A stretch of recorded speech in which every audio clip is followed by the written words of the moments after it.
I want to share with you guys a lesson plan template that I made to help me with universal design for learning. At the top I have the name of the lesson and the date. It's something my administrator requires for me. And I also have something that just says the big idea. It's the overarching concept for the lesson. And usually that's one word, a couple words, a phrase. It's not a very fleshed out idea. So if you are doing fractions or teaching two-digit addition, or if you were talking about something like electricity, you would just put that in very simple, the overarching idea. The essential question is the question that you could ask at the end of the lesson, and the student should be able to answer that question with detail. These two things keep me focused on the content area and the subject matter that I'm teaching, and helps me not go off into rabbit trails. Because sometimes with UDL, you could go into rabbit trails because of multiple means of representation and engagement. Probably one of the most important things that I do is I start with these goals. I always do the goal for all students, and that another way you could say it is the main objective for the lesson.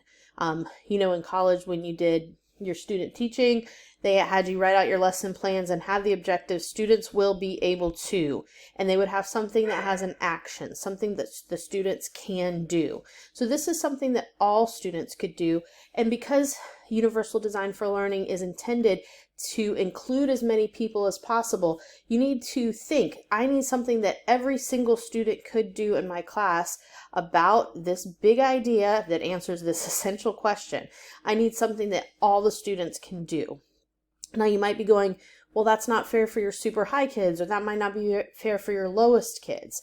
But this is something that all students should be able to do to some degree at the end of this lesson. Now, what about those kids who are the outliers? We have goal extensions. This is for your higher students. Some of the students will be able to do more than this initial goal. Some will explain it with more detail or be able to do it in a more sophisticated way.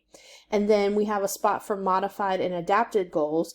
And this is for the students who have learning disabilities, who have significant needs, that they're going to be able to do this main goal in a way that's adapted, that is acceptable for them. Whatever adaptations, modifications, accommodations you need to provide, they're going to have a slightly different goal. But having these together and having this just below the essential question and the big idea, this is just giving you as a teacher clarity.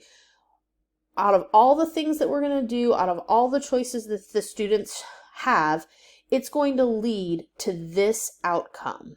Okay? All right, now let's get into the meat of the lesson. On the right-hand side, you see our three multiples. Multiple means of representation, multiple means of engagement, multiple means of expression and action. Okay, so as you go through the step-by-step of the lesson over here, you're going to fill in. Okay, so we're going to talk about the concept of electricity. Well, how are the students going to engage with that? How is that concept going to be represented?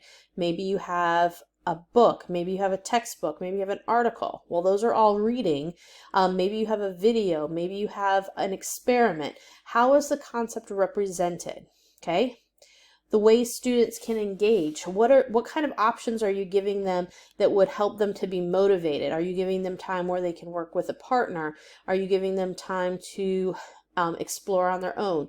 What are the ways that students can engage?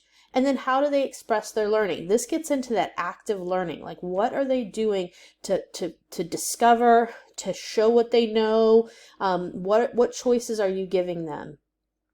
And then assessment. Remember at the beginning, we had three goals. All of the students, some of the students, and a few of the students.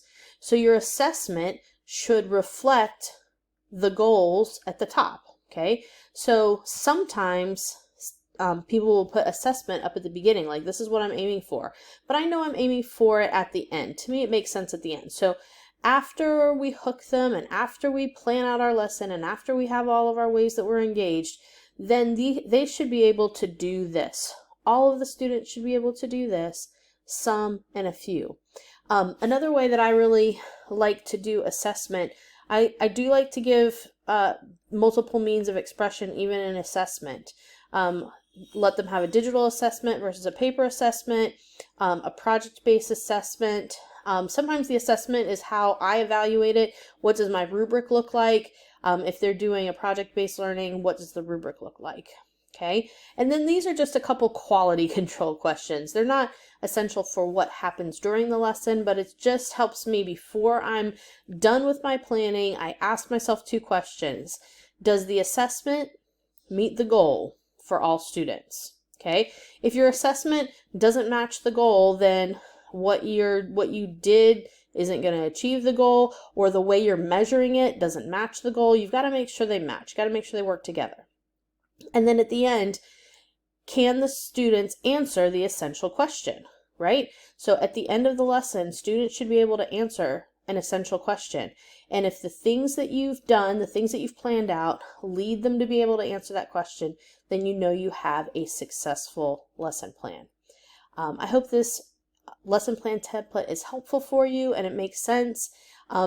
This for me is a fluid document. I do change it up and I do change it around to meet my needs, but this is just a good bones, like a good structure for me as I'm planning my lessons.